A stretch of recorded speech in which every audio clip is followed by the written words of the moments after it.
डर की दीवार ऊंची थी, सच कहीं खो गया। आवाज थी कानून की, पर खेल कोई और हो गया। भरोसे की जमीन पर जब शक भी नहीं पन तभी खामोशी से एक बड़ा सौदा हो गया।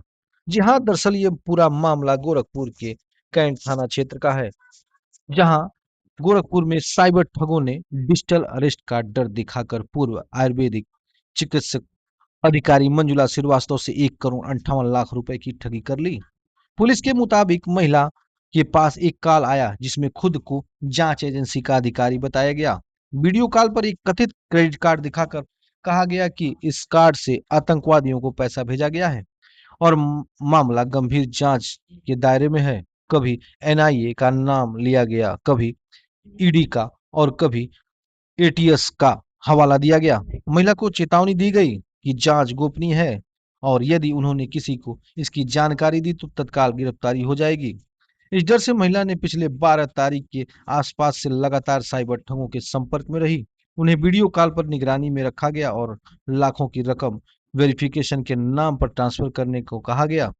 डर और दबाव में महिला ने अपनी एफडी तुड़वा दी। बैंक कर्मचारी ने भी बड़ी रकम निकलने पर सवाल किया, लेकिन महिला ने जमीन खरीदने की बात कहकर पैसे निकलवा लिया। इसके बाद 1 करोड़ 58 लाख रुपए ठगों ने बताए हुए खातों में भेज दिया। जब काफी समय बीत जाने के बाद भी पैसा वापस नहीं मिला, तब महिला को एहसास हुआ कि वह ठगी का शिकार हो चुकी है। इसके बाद उन्होंने साइबर थाने में शिकायत दर्ज कराई। मामले में मुकदमा दर्ज कर जांच शुरू कर दी गई।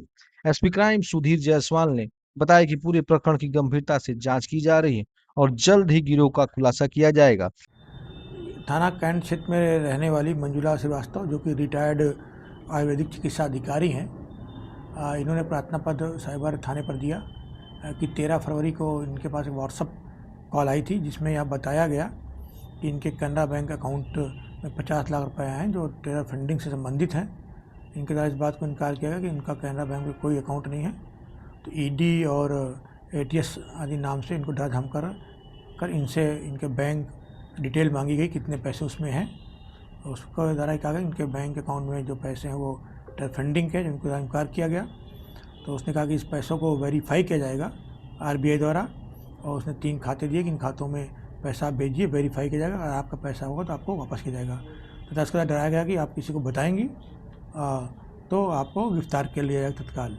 तो इसमें दबाव में आ गई थी, डर गई थी, और इसके द्वारा इनके द्वारा कि 13 से लेके 24 तक उससे बात होती रही, और उनके दबाव डर के कारण इनके द्वारा 17 और 20 तारीख को यूनियन बैंक एसबीआई बैंक में जाकर अपनी जो इनकी एफडी थी लगभग 1.5 करोड़ की, उसको तुड़वा कर इन्होंने उसके खातों में पैसा भेज दिया। और उसके बाद इनको डराया गया था कि आप कैमरे पे ही ऑनलाइन रहेंगे, किसी को इस बारे में सूचना नहीं देंगी।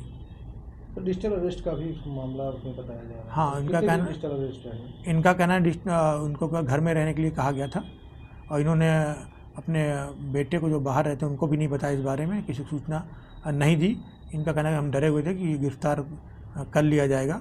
उनका इस नाम डराया गया कि सादे वर्दी 2 लोग आपके बाहर लगे हुए हैं। तो सर, वो इतना बड़ा अमाउंट जब एफडी जो तोड़ने गई, तो क्या बैंक ने कुछ पूछा नहीं?